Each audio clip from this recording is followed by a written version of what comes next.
Abijah, welcome. Thank you so much. It's been many years, maybe about 2 decades since the True. last time. First time we met. I mean, I've been starting these shows like this, telling people, trying to remind people of the first time we met. Mm-hmm. I was making a video for you named Press On. Press On. A song named Press On. On the bus. On the bus. I think I found that video and I'm going to upload it to my YouTube channel. I long to see it. Yeah, and it was a nice video, I think. Mm-hmm. And a guy named Sean McClymont. Yeah, Sean. Yeah. Introduced us. Yeah. And he was a producer of the song. I'm one of the producers. It was very creative. Yeah. You know, it's a long time I haven't done a video where you had so many ideas that just packed in just a few minutes. You know what I mean? That was good. That was good. I enjoyed it thoroughly. Yeah. And then we worked on a project for you called, what was the name of that project again? Abijah, remind me. Was it Where's the Love? Where is the Love, man? Yeah. Where is the Love? People love that video. Yeah, that would dance like Michael Jackson. Yeah, man. People love that video. They loved it because they made a nice story going. Yeah. And so on. That song is a big song. Yeah. Especially in Europe and in Asia, in Japan, Singapore. That they love it. They love that song. Awesome. Yeah. It has helped with my, going over them places, And how often you tour these days and travel? Tell me about that. Well, what's going on in Abijah's life? Because we don't really hear about you that much in Jamaica. Well, but before we continue, I just want to shout out to Creative Sounds Studios in Kingston, Jamaica. We're hosting us today, and Creative Sounds, of course, is a music production and audio production facility. They make commercial jingles for TV and radio commercials, and they produce music beds for all types of audio productions. And of course they do podcasts like we're doing today. Yeah. So tell us about what's happening in Abijah's life now. Well, we're still living and active. We are doing our thing. Last year was a busy year for me. I haven't done much since the year 2024. Even though it just starts, so hoping that will change, We start off by going, last year we went to Dubai with the Ministry of Culture, of course, representing Jamaica. And then we did Portugal in Europe. And, then I was asked to perform at CARICOM in Trinidad. That was the last thing I did. That was in November or something like that of last year. So yeah, and that was interesting because you're performing before all the prime ministers them from the different Caribbean countries. So it was good, and it has been good over the years. I understand a lot of fans and people have been asking, what has been happening, given that I came up with this bang. And you gotta understand, 20 years have passed, because my first song, Revelation, is actually 22 years old, or more, I should say, because I recorded it a year before it was released on the VP album. And I've been all over the world, there's not one place that I can say I haven't gone. I did the Japan tour, China, Singapore, you name it, Hawaii, the whole of the US, the whole of the Canada. I've been there, done that, to the point where sometimes when you're busy out there, what happened to you is that sometimes you have to be careful that you still have to pay attention to your own country, your own zone. But I always look at it from an interesting level, because I think Jamaica is the birthplace of great things. Not just music, sports, everything, yeah? So, a new baby will born, and him grow up and then gone about in business, and then they're producing more, they have new artists, new athletes coming out, new things, So you will never ever stay in the seat on the throne forever. But you have a long history in music and performance. Yeah. And when I first met you, you told me that as them say nowadays, when you did boss, you boss at TSC talent contest. That's not even true. That's not even true. No, I mean, I performed there because of King Yellowman. Mhm. He invited me on Yeah. his program Yeah. to do it there. But I really came out with, back in 2001, there was a musical competition, a songwriting competition called CME, Caribbean Music Expo, which I was living in Vineyard Town, and nothing really had gone for me at job hunting, all these different things. But I love music, I used to walk with my guitar, go out from where I live to where Mikey Bennett's studio. Mikey Bennett have Grafton right there. And every day I'm out there with my guitar, hoping somebody will discover Abijah. And I was encouraged to submit a few songs, to this expo. You have to know that in the expo it's a Caribbean music expo, so writers from all over the Caribbean are submitting songs. They talk about thousands of singers and writers, and it boiled on that I end up in the top 10. And then IRFM at the time was playing the top 10, I was a virgin of mine, Albert Ramsey, a good friend, is very, very good heart person. We're in the church at the time.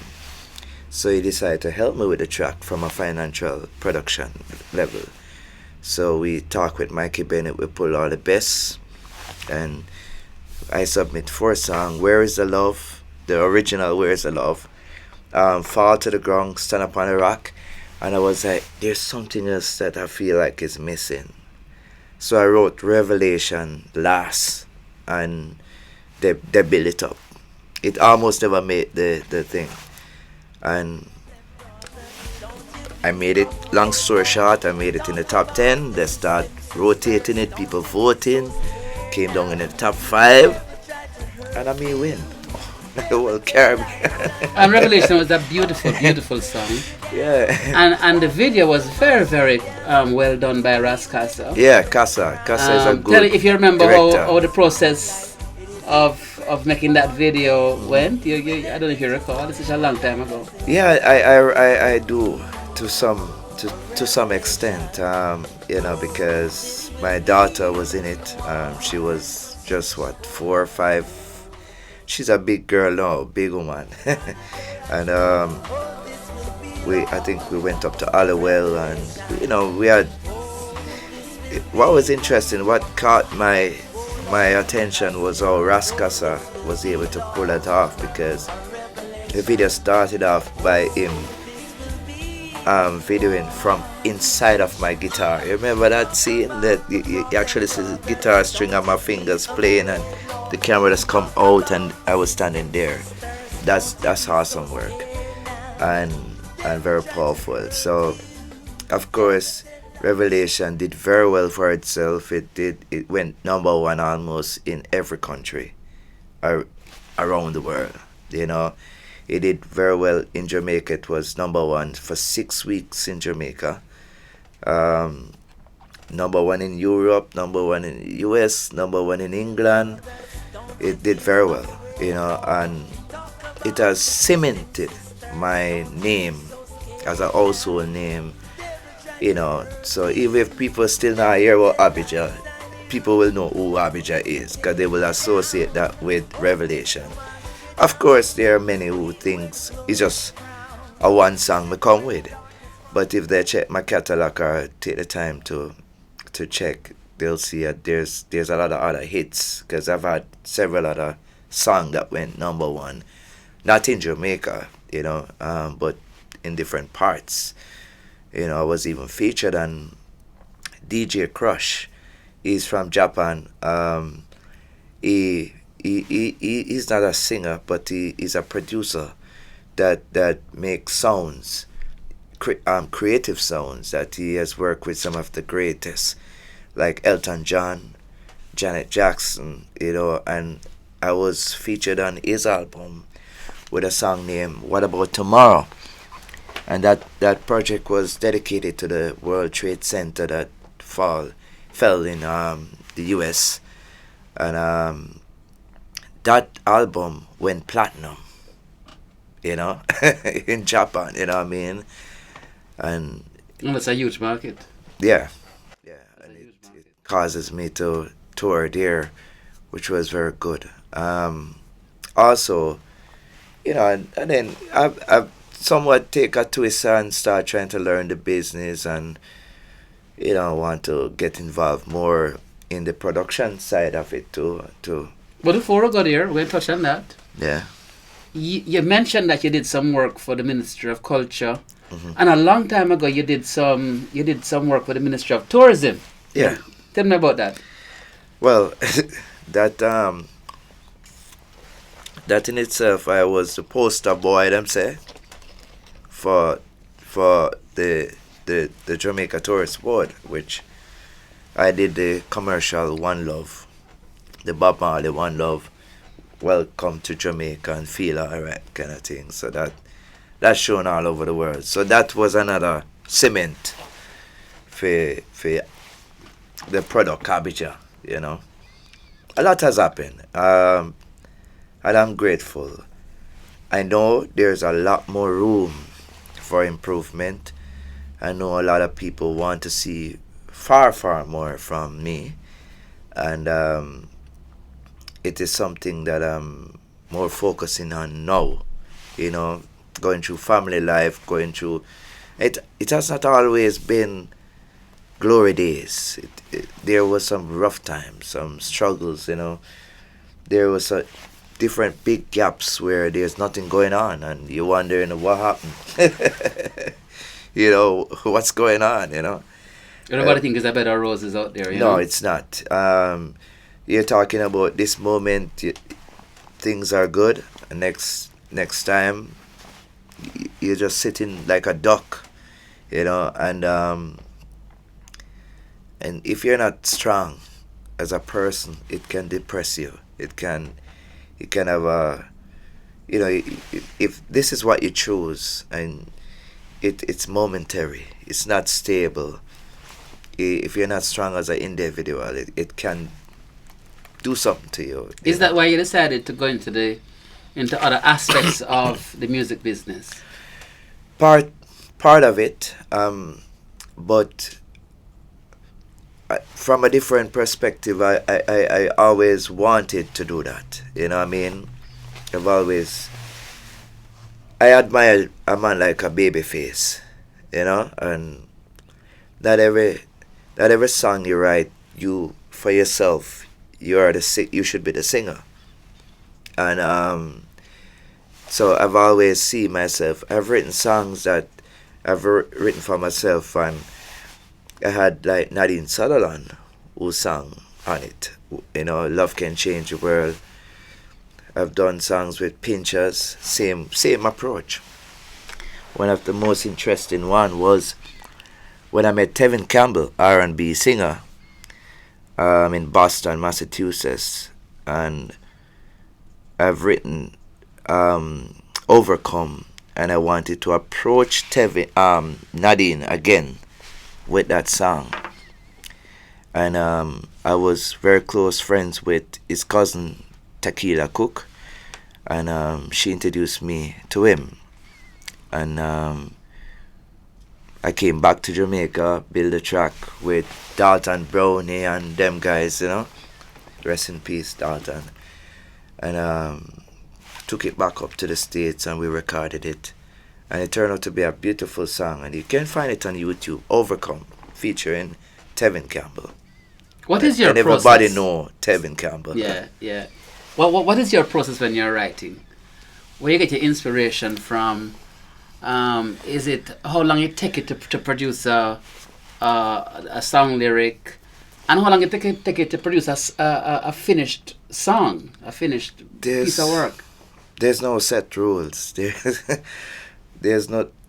That's hard to answer because it's a gift. It's It's a gift.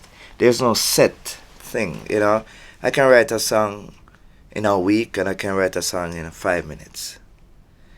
It depends on the vibes, the experience, the whole thing. You know what I mean? There's no rules when it comes to music. There are rules, but they're put in together. There's no rules. There's no set rules, and one have to understand that's from the universe. It's from God. You know, it's given to you as a gift. You know, I could come in and see this young lady here, and she's helping out in the studio, and I can just meds on it, and a beautiful love song can come from it. You know, or an inspiration of writing something about, you know, someone who's trying to achieve their dream, trying to grow into what they want to do in life. You know. You know, my kind of music, I don't sing things that a child can't listen to. You know, I have a standard where if a child can't listen to it, I'm not going to write it. I'm not going to sing it. And I've had people who have approached me with different songs that they have wrote, and it just never sit well with me. So I didn't do it. Big writers too. It just, this whole aggressiveness, this burnout, Babylon, there's too much of that out there. So I'm learning to put together things that, songs with talks about solution, you know, a remedy, a cure, you know. Nice. Yeah, to bring about that kind of energy that one can really listen to and appreciate and have an inspiration, walking away with some, I don't know, some kind of encouragement or something like that. How would you assess the business of music from when you started 20 odd years ago till now? You think it has grown in a positive way, or what? Or how would you view it? I don't want to ask you about positive or negative. Yeah. How you see the changes over the period of time from when you started till now? Well, there's a lot to benefit from it now. The problem with that is 20 years ago is different from today. And I will talk it straight as it is. There's more corruption. There's more disunity. There's this competitiveness. We're not working together anymore. It's like who can do it first, or who can be the biggest one, or who can, you know, it's more self. It has grown in a selfish way. And I think that can change if everyone understand that. And what we're doing as a society is pushing that on the people. We're teaching them that. So the younger artists, they come up, and when they rise, you know, it's more like a sting battlefield. You know, and so it is with the money, because you have to understand that if you make $1 million in this week, you have to be careful what you do with that, because it won't be there next week. Money don't stay with nobody. That much me know, you know. So if you're not investing in properly, it will just go. You know, I've had my own ups and downs story to tell you about that, but the business changed. So it's a little bit easier because of the social media and everything that's out there. It's quicker for boss these days on TikTok. Abijah boss out naturally. It was harder for me because we didn't have TikTok, we didn't have YouTube, we didn't have none of them stuff there. Yeah, radio. We just had the radio. Yeah. You know? And you know that a normal little Rasta youth don't easily bust on radio unless in brown skin. It's a fact. Or you pull some form of attention. Or tell me. Why you tell me? Unless you have, I mean, it is well known. Unless you have good material that attract. No, I wasn't even going there. It is well known that there was a period of time, I don't know about now, Yeah, that you could buy your way onto the airwaves. yeah, and that is still happening. It is still happening. So you would say then that the advent of the internet and social media has really smoothed the path for It has for made that artists. a competitive thing, but it in our competition, but people do still tell you straight. Say if you want hear your music for them thing, you have to come up with some cash straight. So and that is unfortunate because as a result of that, a lot of kind of music. Well, I don't know. I don't call it music. Some sounds are out there that bust out man head and kill and the girl this and the girl that and there's an image that comes with it, a bleach out face, a man a rub out him man miggle and a little yellow cup full of I don't know what's in there. I don't want to call a name. I mean I'll step on nobody toe. I'm not trying to be disrespectful. But it has bring that to the forefront that the normal little youth in the community start imitating that naturally. Because of the influence of Because music. of that influence. Yeah, and music is powerful. Right. Especially So- in our society. Yeah, and Yeah. that in itself is not good. It's not good because when I came into music, I came out of a musical family. My father played with Countess band Mystic Revelation of Rastafari from in the late 40s coming up. All of the original members of Mystic Revelation is gone. His son Time is trying to hold it together with younger youths now, right? And I saw them struggle. I have a video with them actually. Yeah. Yeah. I saw them struggle, literally struggle. My father was on the big bass drum, boo-doo, boo-doo, doo-doo. And Jimmy Cliff and all of them used to go at the studio around there in Renasclodge, Rockfort. And differently from that, when my father not doing that, he sell peanut on Windward Road, to send us to school. But there was a dedication. There was this genuine love for what he does. That's what make him happy.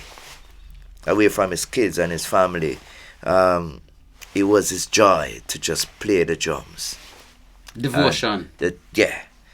And what I saw from that was a more spirituality where it's almost like it's a worship. It's like you wake up in the morning, I don't know how to explain, but you wake up in the morning and you hear the birds singing, and it's a worship.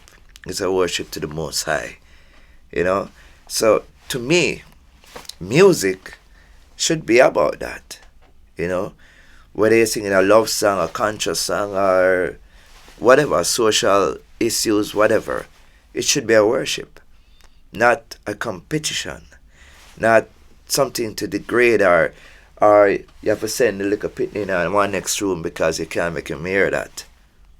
That's not good, And I always said to myself, this is my opinion, just like how you have people who worship God or whatever, you have people who will do music for the devil too. Well, I guess. Yeah. But you also have you said that the great King Yellowman introduced you or took you onto the stage with him. Mhm. You have a family connection with him, don't you? Yeah. Tell me about him. Yellowman married to my sister Rosie. Same mother, same father. They have 5 kids together. Some of them in the music, one of them a turned doctor. As a little youth, I used to live with them, And Yellowman still performing? oh yes, man. The man still a tour, him still a do him thing. Wow. Yeah, man. The king Yeah. of King dancehall. Yellow, man. Yeah. Yeah. Mm-hmm. All others come at a lower level. I mean, all the people them who think that they are kings, they are Yeah, really well- not. They're princes and other things. But the king was Yellowman. He laid the path for that genre. Yeah. yeah. Really did. Right. Just like how you have Bob Marley for reggae. Yeah. You know? Yellow Man was people the, have was to the man. understand that. Yeah. You know, because you have different... The music change, but you have to respect the elders. Yeah. You have to respect the foundation.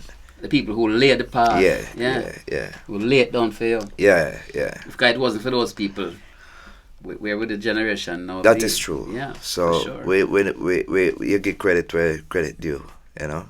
Yeah. So tell me about some of the acts that you're working with presently. All right. So I was in Maryland, USA, a year ago, or sometime, doing a festival, and I met a gentleman, King Loock, you know, who is a very interesting person. He has a raw talent, very good singer. He has produced most of his work, I should say, and him and his wife basically is trying to, you know, get the thing. So I'm assisting him with that, to bring that about by sharing my links, my connection, just like you, hoping that one day we'll sit on your show and get him out there. And of course, he was here recently doing a video named Turn Up, that talks about the girl them turn up. But if you listen to the song, it can play anyway, even pan a gospel thing, because it's just bringing up women around the world and the Caribbean. It was good. It's one of them good.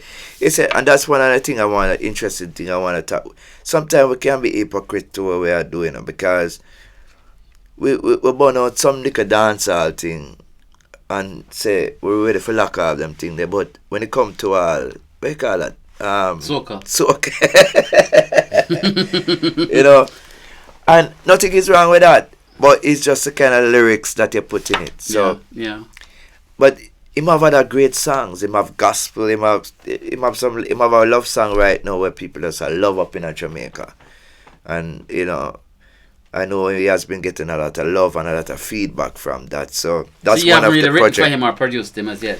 No. But that's on no. the that's on but the we have some work going on right now mm-hmm. that's heading in that direction, you know. But yeah, and then there's another young lady that I'm helping. She's a pharmacist. Lashawn is her name. She's a great singer.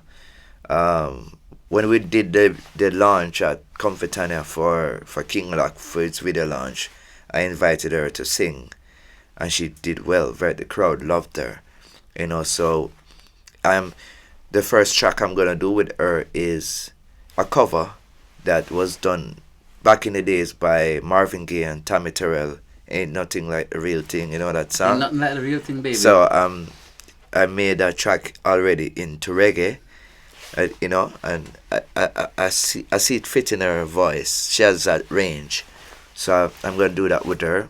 So as a duet. Nice. Yeah, and nice. And then you have Nature Ellis, of course, which is a fabulous artist. You should have him on your show too. Is like a young Garnet Silk. He's very talented. So we have some things that we got to share the love, share the you know, whatever God, the gift that God gave us, you know, teach youths, you know, encourage them in the right way, and use your blessing to even cover them till they can stand up on their own. So that's what Abijah has been doing, you know. trying to do. Tell me about Abijah, the person, the family man, not the artist. Tell me about your kids and so on. My kids are some hellos. I'm just kidding. Well, all parents say that. Drive me crazy. All parents say that, Abijah. Anyway, I love my kids. As you know, my biggest daughter and son, they live in Westmoreland, working people. Big man and big woman. I'm not at old though. Don't get me wrong. You know, I know you're probably 40 years older than You're me. you're trying to discover the fountain of youth or something. No. But you don't look older. I gotta tell you, you've definitely discovered the fountain of youth somewhere somehow. Yeah. I'll soon be 50, I guess. I don't know. I'm getting there. But I will say this. They're a blessing in my life. I have a little young one right now, Asha. Oh my God, he is Abijah, and he's very talented, very talented. And one thing I discovered with my kids, they all can draw. They love art. They'll just sketch you on a piece of paper. You'll be surprised, old and young. You know. Differently from that, I love hanging around them because it brings me peace. It brings me that it just really relax me, and my Empress Kalino, she has been there for us to help hold everything together, and I'm grateful. Also, what I like doing differently when I'm home and not doing anything on the road or stuff, I love flowers and pets. So you're a gardener? Yes, I am. Wow. And I'm a farmer too. And a farmer too? Wow. I have a small business in the hills. I am a owner of an Airbnb cabin. We call our business Sweet Serenity Cabin. We have 4 cabins up there in the Blue Mountain, not Blue Mountain, but on the range. The range, yeah. Mm-hmm. And you can look it up, Sweet Serenity. You must send me a link so I can drop it on the screen. Of course. Yeah. Sweet Serenity Cabin. Let's look it up. Yeah. It's on YouTube. It's on Instagram. It's on the Airbnb site. Sweet Serenity. Well, it's a river that runs through the yard. It's really nice. Like a stream. But it's been good. Awesome. Been good. Yeah. Abijah, I'm so thrilled and happy to see you again. First of all, because I haven't seen each other in such a long time. Yeah. And thank you so much my for brother. being one of my very first guests on this in studio podcast. And this has a lot of potential to go to the sky and beyond. Well, from you, blessed, I know it will. It will. It definitely will. So I'm glad you said that. I'm gonna get the word out there. I'm gonna tell people about it because sometimes we as artists, we want to be expressive. We want people to know the true we. Yeah. Not just what they talk about in the media. Yeah. This is a good platform to do so. I really I'm very hope so. humbled and grateful for the invitation. No, well, you were always on my list. And I made a list of potential guests, and I said, boy, I haven't heard from Abijah in such a long time, especially after we connected with that video that I put up, and I said, boy, I'm going to try to link you up, and I found your number, and I was so happy to hear from you. You should play some of those videos. I'm going to, during the middle of it, I'm going to drop some videos in there for sure. Yeah. For sure. Thanks again, Abijah.